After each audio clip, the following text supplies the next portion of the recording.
Bagaimana British menentang komunis? Okey, British menentang komunis melalui 4 cara, iaitu pekukuhan pertahanan negara, kedua pendaftaran kebangsaan, ketiga rancangan British dan keempat rancangan Templar. Okey, bagi untuk rancangan pertama, yang merupakan langkah pertama British bagi menentang komunis. Okey, apakah yang dilakukan dalam rancangan ini? Okey, yang pertama, menyediakan peralatan yang lengkap seperti helikopter, kapal terbang untuk serangan udara disebabkan komunis ni berpusat di dalam hutan. Okey, yang kedua, tambah kekuatan askar dan polis disebabkan bagi mengawal penduduk kampung daripada terlibat dalam komunis ni. Jadi pihak British terpaksa menambah polis dan askar bagi mengawal penularan komunis ni.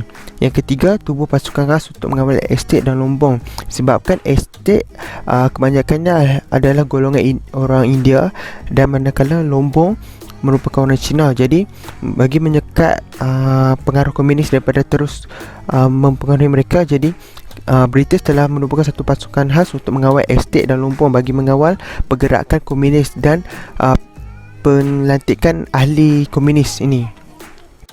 Yang keempat, sedia mata-mata khas dari pasukan kawalan tempatan, kawal kampung dan bandar, disebabkan komunis ni dia akan mencari penduduk di kawasan kampung dan bandar untuk memeras ugut dan untuk mendapatkan bekalan makanan daripada mereka untuk mereka hidup dalam hutan. Okay, yang keempat, import askar asing, disebabkan askar di tanah Melayu ini kekurangan ahli, maka pihak British terpaksa merekrut askar daripada British untuk datang ke tanah Melayu bagi menampung kekosongan askar di tanah Melayu. Dalam perancangan pertama ini juga, rumah dan pejabat British di luar bandar dibuatkan dari kawat berduri bagi mengelakkan daripada pencerobohan komunis. Yang kedua, pengurus lombong dan estet diberikan senjata bagi mempertahankan diri daripada serangan komunis. Yang ketiga, menyediakan hubungan radio di kawasan luar bandar dan pedalaman bagi memudahkan pihak British mengenal pasti kedudukan komunis dan mengetahui serangan yang dilakukan oleh komunis di kawasan bandar dan di luar bandar dan pedalaman. Okey, yang rancangan kedua ialah pendaftaran kebangsaan. Ia diperkenalkan pada Mac 1949, bertujuan untuk mengenal pasti penduduk yang tidak menyertai ahli komunis. Okey, setiap orang yang berumur 12 tahun ke atas dikena hakim mendaftar dan membuat kad pengenalan. Ini bertujuan untuk bagi British mengenal pasti penduduk adakah mereka merupakan ahli kepada komunis ataupun tidak. Disebabkan ahli komunis berada di dalam hutan, jadi ia memudahkan pihak British mengenal pasti mereka yang tidak mempunyai kad pengenalan akan disyaki sebagai ahli komunis. Okey, sekatan jalannya diadakan untuk pemeriksaan. Okey, ini disebabkan komunis ini dia bergerak untuk keluar daripada hutan untuk mendapatkan bekalan makanan. Oleh itu, sekatan jalan ini diadakan bertujuan untuk menyekat mereka daripada terus ke luar bandar bagi mendapatkan bekalan makanan ataupun memeras ukur penduduk kampung. Okey, rancangan ketiga, rancangan British. Ia diperkenalkan pada April 1950 oleh Sir Harold British sebagai pengarah operasi. Okay, rancangan British ni terbagi pada dua bahagian. Yang pertama, menempatkan semula setinggan di kampung baru. Kedua, operasi lapar. Okey, pembukaan kampung baru bertujuan untuk menyekat bekalan makanan dari sampai kepada komunis. Okey, pada tahun 1954 sebanyak 500,000 penduduk kampung menjadi dipindahkan di 500 sebuah kampung baru. Okey, kemudahan yang ada di kampung baru itu, yang pertama, home guard ataupun pasukan kawalan kampung. Yang kedua, bekalan air dan elektrik. Ketiga, sekolah dan perkhidmatan awam. Okey, matlamat pendapatan baru ini adalah memberi jaminan keselamatan kepada penduduk, disebabkan apabila mereka berada di pendapatan yang lama, peratus untuk komunis memeras suku mereka adalah tinggi. Jadi apabila British memulakan kampung baru ini untuk memindahkan penduduk kampung daripada tempat asal ke pendapatan baru, yang mengurangkan peratus komunis untuk menyerang mereka. Yang kedua, kerjasama penduduk, iaitu apabila penduduk kampung dipindahkan daripada pendapatan asal ke pendapatan baru, jadi memutuskan rangkaian maklumat kepada komunis, sebabkan penduduk kampung ini adalah satu inisiatif komunis untuk mendapatkan maklumat sulit daripada untuk mengetahui gerakan British. Yang ketiga, putus hubungan komunis dan orang awam. Seperti mana saya cakap tadi di atas, penduduk kampung ni adalah satu rangkaian yang utuh kepada komunis untuk mengetahui apakah British lakukan untuk memerangi mereka. Yang ketiga, paksa komunis keluar untuk dapatkan makanan. Apabila penduduk asal dipindahkan kepada penduduk baru, pihak komunis ni tidak mendapat bantuan bekalan makanan disebabkan penduduk ni dipindah ke kampung baru. Oleh itu, dengan rancangan ini, mereka memaksa pihak komunis ni untuk keluar daripada hutan mereka untuk mencari bekalan makanan. Bahagian yang kedua adalah Operasi Lapar. Operasi Lapar ni telah mengenakan sekatan dan kawalan ketat terhadap pembelian, penjualan, penyimpanan dan pengawatan bekalan makanan. Kad catuan diperkenalkan supaya makanan tidak sampai ke tangan komunis. Kad catuan ni bertujuan untuk mencatat ataupun mengetahui penduduk kampung itu membeli makanan ataupun barangan keperluan itu berapa banyak. Kad catuan ni bertujuan untuk mengelakkan daripada bekalan makanan jatuh kepada komunis. Apabila kad catuan dilaksanakan, pihak British dapat mengetahui penduduk berapakah bekalan makanan yang penduduk seseorang itu membeli, dan untuk kegunaan mereka sendiri ke ataupun untuk bantuan bekalan makanan kepada komunis. Kad catuan ni juga menghakkan pembelian makanan seperti yang disediakan oleh British. Rancangan keempat adalah rancangan Templar.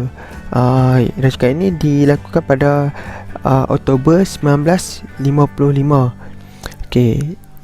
Kerana Sir Henry Gardner, iaitu pesuruhjaya tinggi British ketika itu, telah dibunuh semasa dalam perjalanan ke Bukit Francer.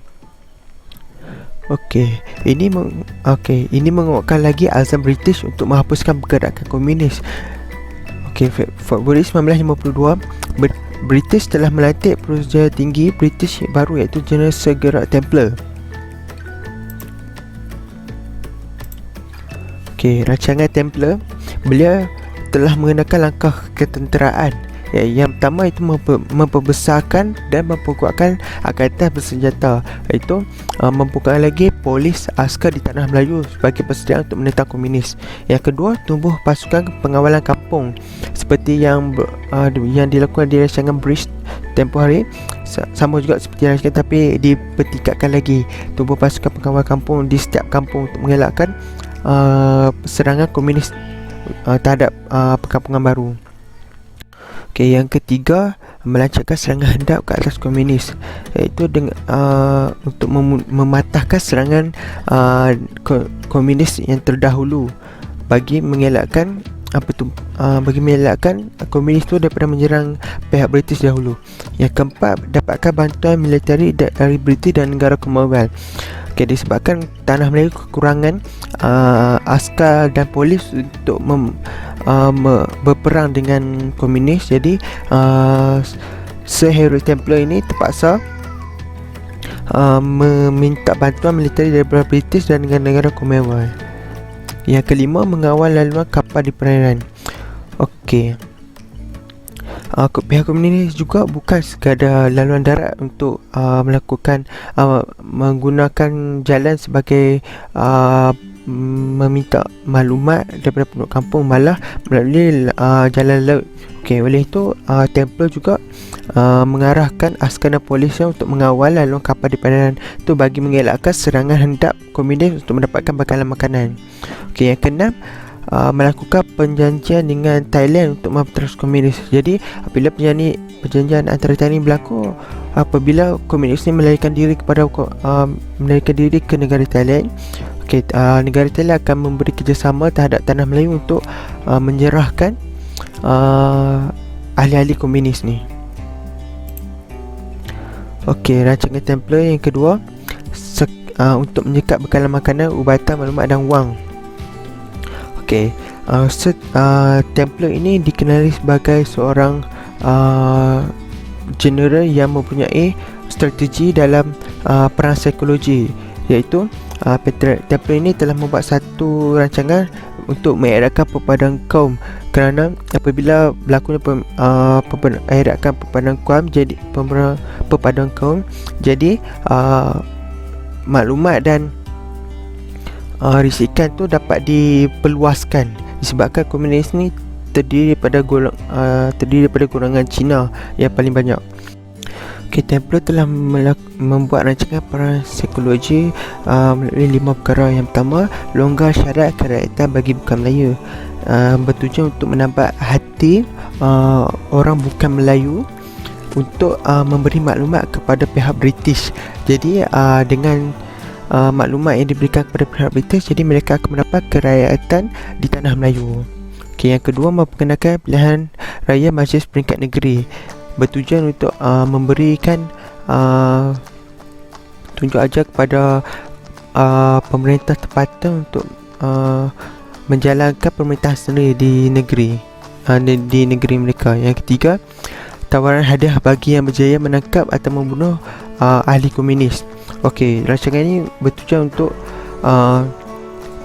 memberikan ganjaran kepada komunis untuk membunuh ahli komunis mereka sendiri, disebabkan pihak komunis ni berada dalam hutan dalam tempoh waktu yang lama. Jadi dengan tawaran yang dilakukan oleh British ini, ya, memberikan satu pemikiran di mana ahli-ahli komunis telah pun penat untuk melakukan peperangan ini. Jadi apabila British melakukan ini, ia berjaya menarik ahli-ahli mereka untuk membunuh komunis atau menyerah diri. Yang keempat, pengampunan bagi anggota komunis yang menyerahkan diri dalam menyebarkan risalah melalui pesawat udara di lautan. British telah menggunakan pesawat udara untuk menyebarkan risalah tentang pengampunan terhadap anggota komunis ini dan memberikan ganjaran kepada ahli komunis yang membunuh ahli tertinggi Parti Komunis Malaya ini atau PKM ini, dengan ganjaran yang lumayan kepada mereka. Jadi dengan perang psikologi ini, pihak British berjaya mendapatkan ahli-ahli komunis ini untuk membunuh pesuruh tinggi mereka sendiri. Yang kelima, adakan subsidi dan lautan ke kampung baru. British melakukan surat ini bertujuan untuk mengetahui apakah penduduk kampung itu tahu tentang gerakan komunis ataupun memberi maklumat kepada pihak komunis itu ataupun bantuan makanan kepada mereka. Templar juga memperkenalkan kawasan putih dan hitam. Kawasan putih ni adalah kawasan yang terlindung daripada serangan pihak komunis ni, dan kawasan hitam pula adalah kawasan yang sering menjadi sasaran komunis untuk melakukan serangan. Kawasan putih ini juga bebas dari sebarang aktiviti komunis, dan peraturan-perintah berkurung dan darurat dilonggarkan di kawasan itu, seperti pergerakan keluar masuk untuk melakukan aktiviti harian dan sebagainya. Kawasan hitam pula adalah kawasan kegiatan komunis dan kawalan ketat, khususnya ke atas bekalan makanan, seperti yang dilakukan di rancangan British iaitu cantuan makanan.